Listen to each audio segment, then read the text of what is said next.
Good morning, guys. Today is day 2 of the 90-day challenge. It's cold here, so I'm bundled up. I wanted to talk about a couple of things, and I want to keep it really brief, but make 3 primary points.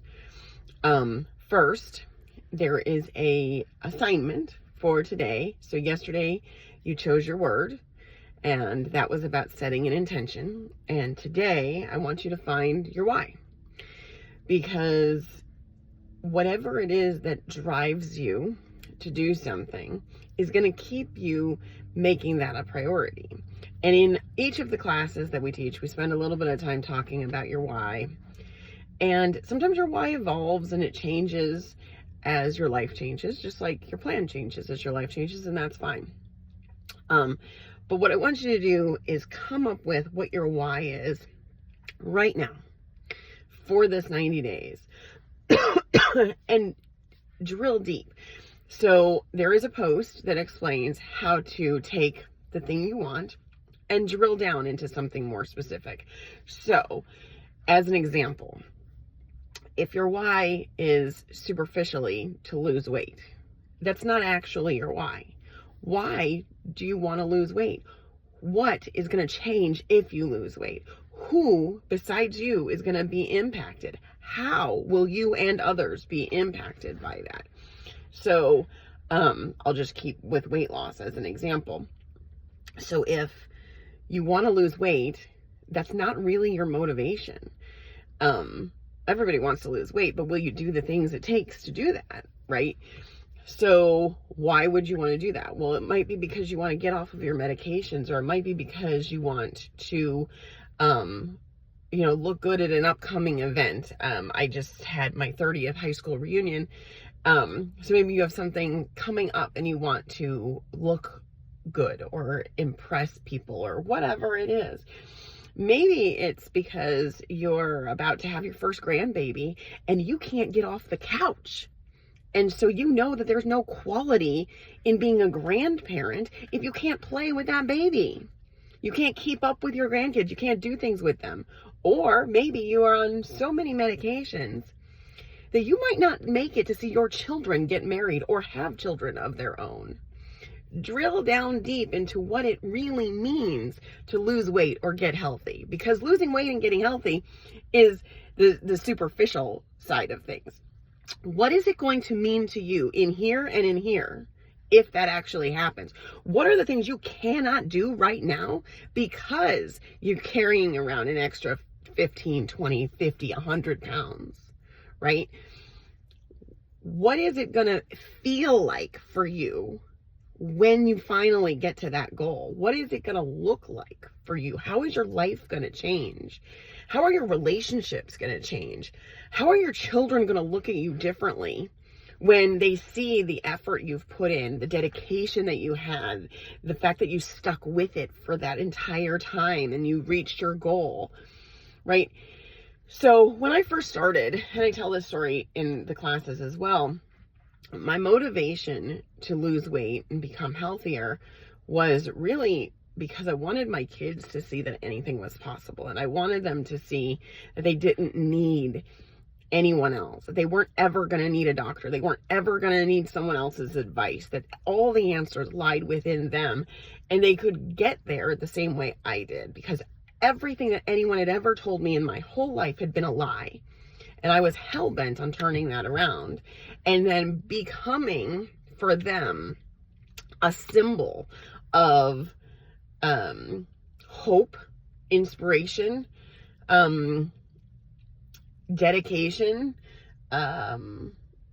relentlessness. Like, I wanted my kids to know that basically I was their superhero, right? I mean, it was all about how my kids saw me and what I was teaching them in terms of life lessons. I started this 17 years ago. My oldest was 2 at the time.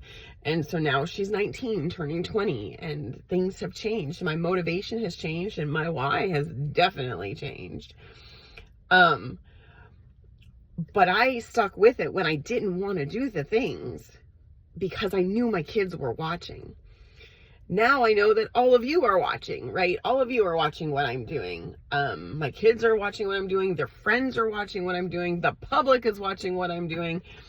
But my why has evolved over time. And now as I'm approaching becoming an empty nester, what I want more than anything is to be able to enjoy this time when the kids are gone and I can travel and go places. I want my happy ass on a beach every damn day in a bikini in my 50s, in my 60s, in my 70s. I want to look hotter than anybody out there. I want 20-year-olds to come up to me and say, oh my God, how did you do that?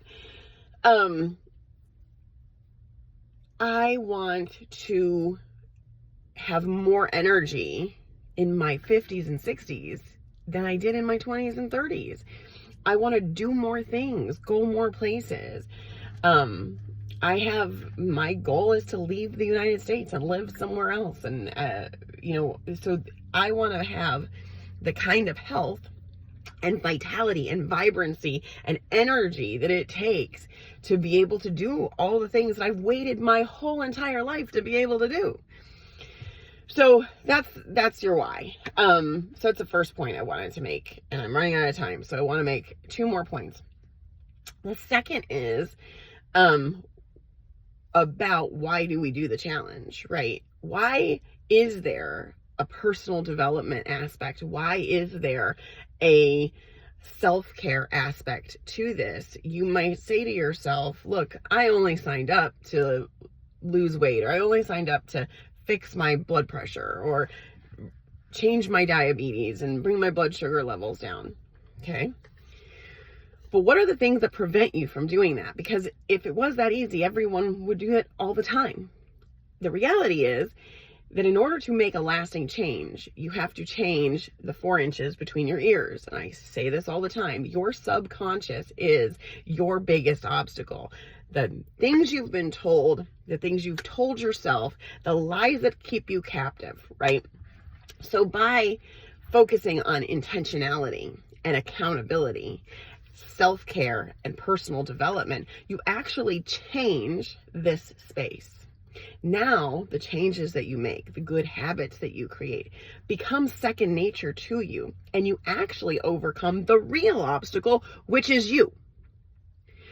So the self-care and personal development aspects have a reason, because without them, your physical health won't change, or it will change, but it will be temporary. It won't be permanent. It doesn't take a lot of time to do those things. So if the first thing you thought of when you looked at that tracker was, oh my God, I can't do this, I don't have the time for this, that's your excuse. That's the thing holding you back, because you have a mindset of I can't. And that's what we're going to break through. So you're going to develop a schedule. That's what your coach is for. That's what our team is for. Figuring out how. What should I choose as my personal development? What should I choose as my movement? What should I choose as my way of eating? That you're going to sit down and talk to one of us about that. We're going to help you schedule it into your lifestyle so that you're not abandoning your lifestyle, you're enhancing it. And all the other things that you're so focused on, your job, your family, your kids, your husband, your wife, whatever it is, are going to improve when you learn to make priorities, to schedule in yourself, to put you ahead of them, because unless you put yourself ahead of them, there won't be any of you left for them. You will fail at the very thing you are trying to do, whether that's your job or your family, it doesn't matter. So all of this is essential. It is all part of you accomplishing whatever that end goal was. Weight loss, getting off your meds, becoming healthier, it's all the same thing. Which brings me to my last point, scheduling. Yes, I am asking you to do something different. That's why it's called a challenge. It's not supposed to be easy. It's not supposed to be comfortable. If it were, you wouldn't be here in the first place. You wouldn't be overweight. You wouldn't be sick. You wouldn't be tired, right? If it was easy, you wouldn't even appreciate it. So I am asking you to make changes. I am asking you to do something challenging, but challenging does not mean difficult. That's your negative self-talk. When you think I can't, I won't, I don't have time, all of those excuses are the very reason you need this the most. So stop making excuses. Sit down with your coach and figure it out. If you have trouble figuring out time to read, guess what? There's audiobooks. You can do that for 15 minutes in your car while you're commuting. There's something called Headway. It's an app that I love that gives you an entire library of books and consolidates them into 15 or 20 minutes, giving you the high points. So then you can either learn from that 15 minutes, you got everything you needed, or you can decide if that's a book you want to go in and dive deeper into and actually read. So this idea that these things are so time consuming is a lie you're telling yourself to give yourself a way out. Stop now. Just find the thing that works for you, that is meaningful to you. Self-care doesn't have to be an hour-long massage, right? I'm asking for 5 minutes a day where you put you ahead of everyone else. It could be a hot damn shower that no one's allowed to talk to you during. It could be, you start taking your makeup off at the end of the day, if that's not something you normally do. I am not a skincare person. As a matter of fact, my entire life, I've never taken care of my skin. I've always gotten compliments on my skin, and I go to bed with my makeup on and I don't wash it off, and I put more makeup on top of it the next day. I don't do anything. So my self-care is, because my daughter's really into skincare, is that I am remembering every night to take my makeup off, to moisturize my skin, to do lymphatic massage, right? To use the little gua sha, which it takes me 5 minutes, and I'm doing it while I'm doing other things. But last night I got home at 11:30 and had a laundry list of things that still needed to be done.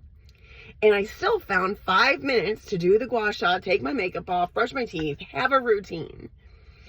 So it isn't that you are needing extra time to do these things. It's the reason I'm doing the vibe plate for my movement. It takes 10 minutes a day, 15 minutes a day max. And I can do it while I'm doing other things. I can be on my computer. I can be watching something. I can be listening to something. So stop thinking about all the things that you can't do and start thinking about all the things you can do. The moment you hear yourself say can't, stop. Redirect, because that lie is the thing that is the problem. You can do anything that is important to you. If it has value, you will find a way. So stop making excuses. So we covered finding your why, understanding why we actually do the challenge, and structuring it into your day. This isn't designed to be a massive undertaking. It's designed to reprogram. So we're creating structure, we're creating priority, we're creating accountability, we're creating new good habits that will replace old bad ones. And we're creating boundaries. I can't tell you how many predominantly women I work with, but I think this applies to men as well. And I can speak from experience. We lack boundaries with other people. We say yes to things we don't want to do. We overcommit ourselves. We take care of other people's problems before we take care of ourselves. We're running around chasing our children and our spouses and our colleagues and our clients all over the place instead of focusing on us. And if we took that little bit of time every single day to focus on us first, all of those other things would be more productive, more efficient, easier, better. Those relationships would thrive and flourish. Our productivity would thrive and flourish. It's all about setting priorities and giving boundaries to other people so they don't invade your space. So anyway, this video is 15 minutes long. It's longer than I wanted it to be. I hope you have a fantastic time. And if you have questions, drop them in the comments.